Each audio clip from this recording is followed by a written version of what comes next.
What's up, guys, and welcome to the first midweek episode of I Went to Fashion School podcast with me, Renata Hoga. My hope for the structure of the podcast is to have 45 minutes to an hour long episodes where I speak with guests about their process and experience. Alongside this, I will also be posting shorter midweek episodes which will focus on more specific topics. So for this midweek episode, I'm talking with previous guest Roshni Desai on the topic of freelancing. If you haven't already, you can listen to Roshni talk about her experience and process in the previous episode titled In Conversation with Roshni Desai, Lingerie Designer, Jewelry Designer, Entrepreneur. Roshni mentions some useful tips for freelancing in this episode, and in case you missed them, I will be sharing them in the newsletter. So be sure to head over to our Instagram at I Went to Fashion School podcast to sign up to the mailing list. Alternatively, a link for the sign up form can be found in the description box.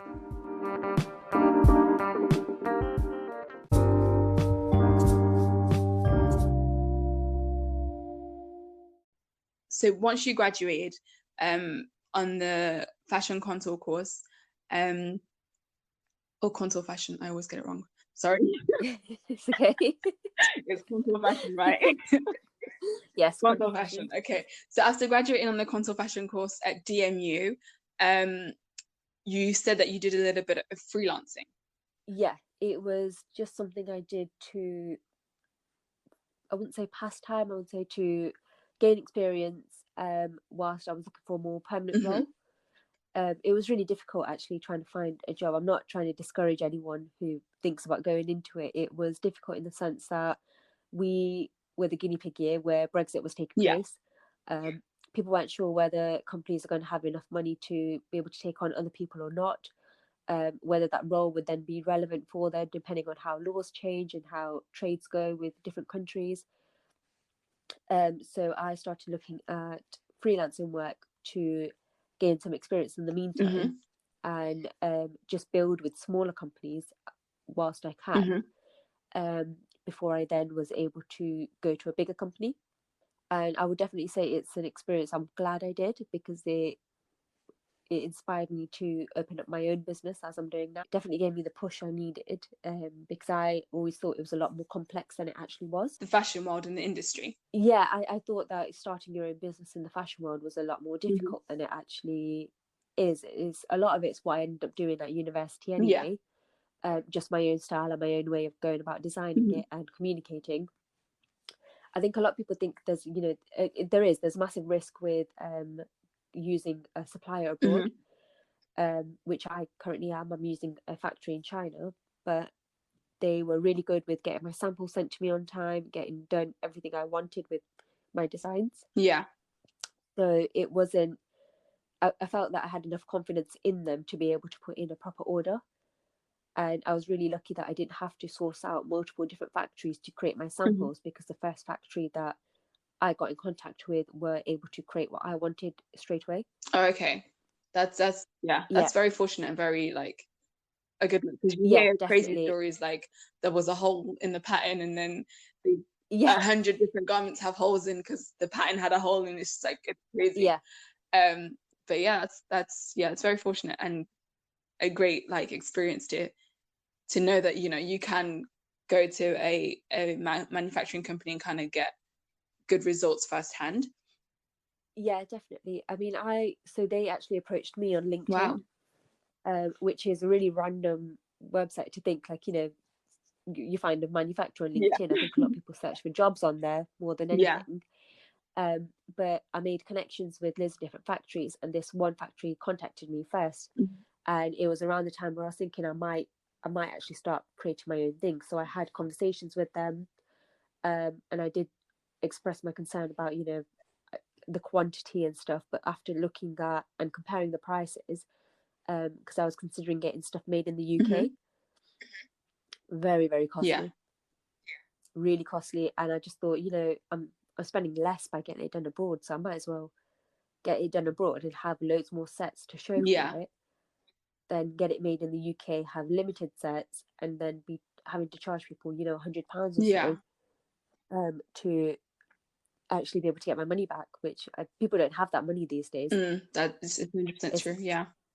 Yeah. And, you know, I'd rather spend £20-30 on a set and then be able to get a couple more sets along with it than just spend £100 on a whole set. Yeah. And especially like, because you're starting up and you're very like, you're an independent startup brand. So you want to save as much as you build can that name get that first. experience. Yeah. And then obviously maybe in the future you can have the, you know, the funds to do it here, but it's about getting started really.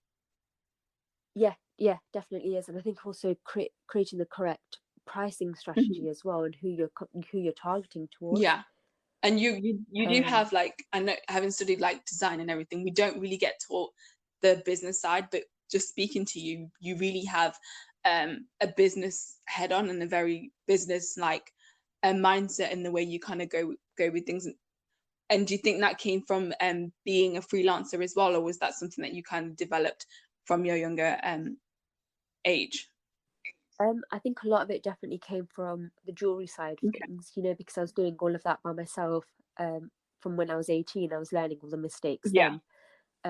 Learning mistakes as in like with setting the correct postage amount and how long things will take to get there, and the kind of service you provide people and how quick you respond, all these sort of things that factor into it, that I've then, you know, transferred over to this business. It has saved me years of making those mistakes. And you have to make mistakes to learn from them. That's the only way you're going to know. Yeah, 100%. I think you can't be in denial about a lot of these things either, because you stay in denial about it and your business doesn't really get anywhere. You don't grow because you're not learning from what you've done wrong in the past. Yeah. And you can't be too precious in not failing. You kind of... Yes, yeah.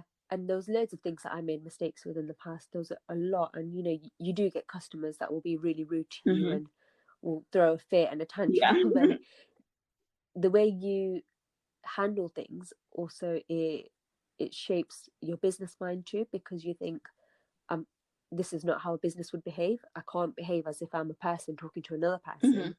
I have to behave as in my company relies on it. And for the sake of your brand. Because all it takes is one person to write a bad review for your sales to drop. That's true. And I think, you know, is that really worth it in the end? You know, just try and sort it out. Or what I always do is, if I get a customer that's been really difficult, I don't bother replying till the next day, which sounds really bad. But I'm not angry then. I don't feel frustrated with their answer. I've thought about it, and then I think, okay, this is how I'm going to approach it, and I reply the next day. And you're not responding like with emotions. You're kind of responding in, you know, a logical, thought out way. Yeah, exactly. That's a good tip.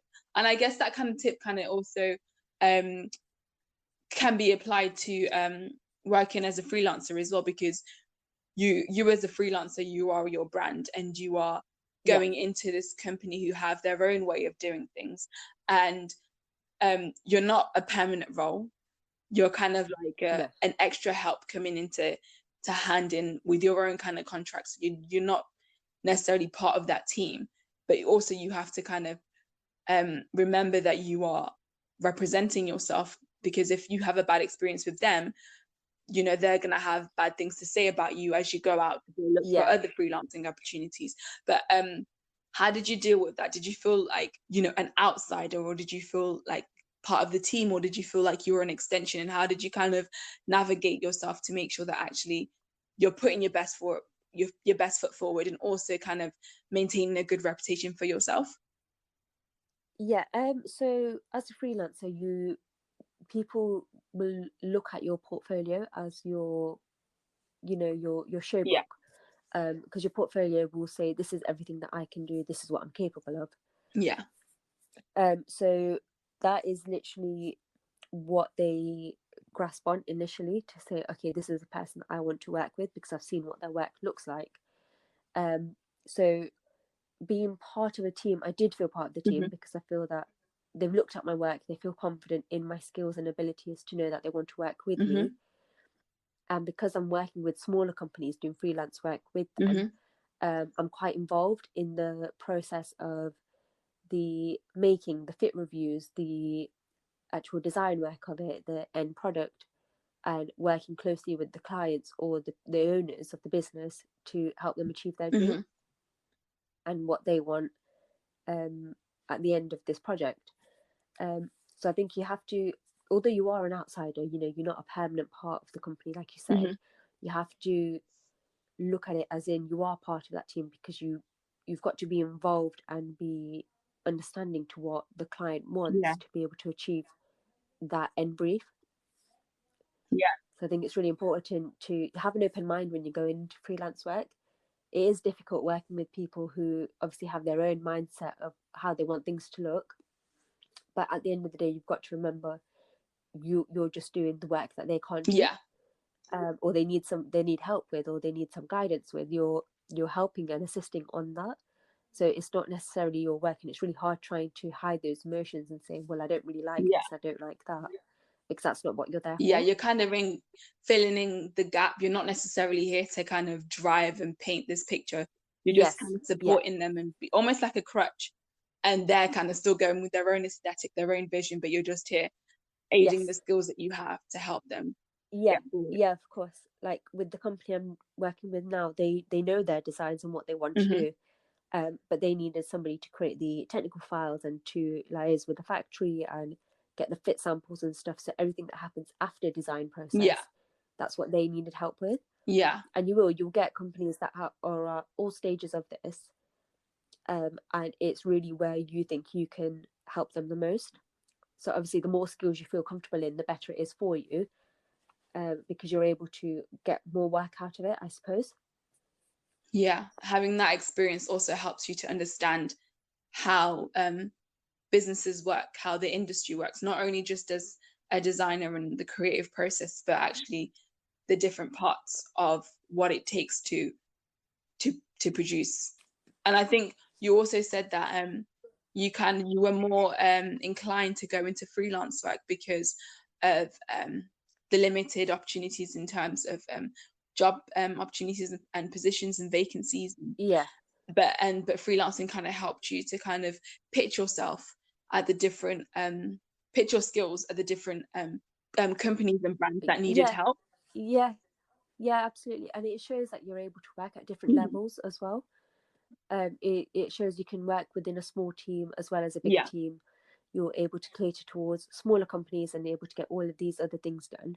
And also you're doing lots of different parts of work when you work with when you do freelance work, because you're covering so many different roles. Whereas if you're at a big company, you will just have sort of that one role and that's it. So it definitely keeps your skills up to date, working freelance, and it also keeps your mind refreshed in all these things.